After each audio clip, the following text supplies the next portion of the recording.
Како да стекнеме здрави навики и да се одвикнеме од нездравите. Оваа епизода ја посветуваме на ритуали за релаксација и справување со стрес, меѓу другото, кафе, чај, физичка активност и молитвата.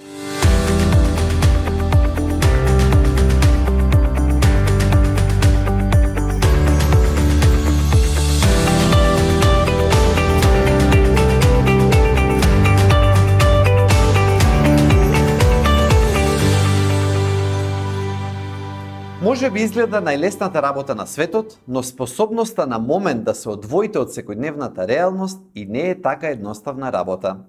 Затоа ни се значајни ритуалите кои не релаксираат и може би не сме ни свесни за тоа.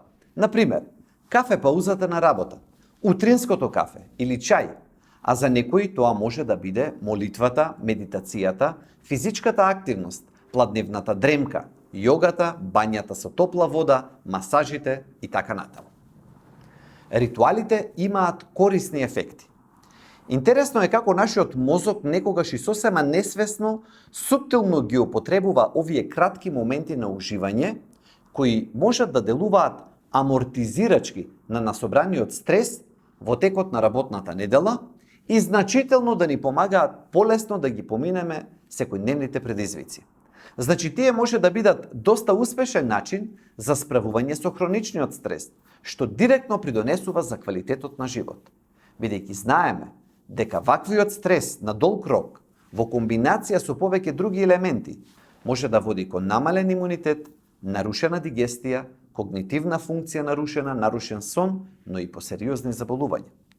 Дополнително на менталните придобивки, ритуалите за релаксација може да имаат и физички придобивки. Например, постојат повеќе студии кои пиењето кафе и чај го означуваат како корисно за телото од повеќе аспекти, секако ако не ги оптеретуваме со многу шеќер.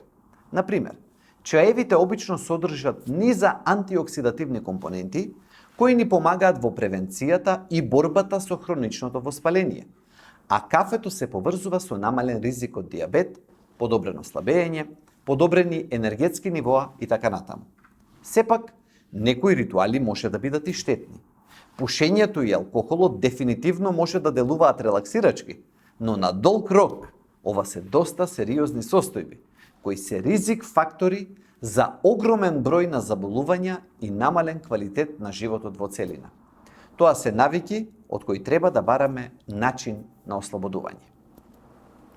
Менталното или духовното здравје е исто така важно како и физичкото, па наоѓањето начини за смирување и пристап кон различните стресни ситуации е многу значајно. Секако, најважно е да изнајдеме механизми за трајно справување со хроничниот стрес, но тој стрес е составен од некакви единици кои секојдневно се натрупуваат и го прават можен. Имајте го на ум значењето на секојдневните краткотрајни ритуали во однос на споменатите единици. Овие кратки моменти на уживање значително ви помагаат во справувањето со натрупувањето на акутен стрес.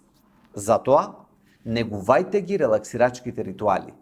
Тие се позначајни од што ни изгледа на прв поглед.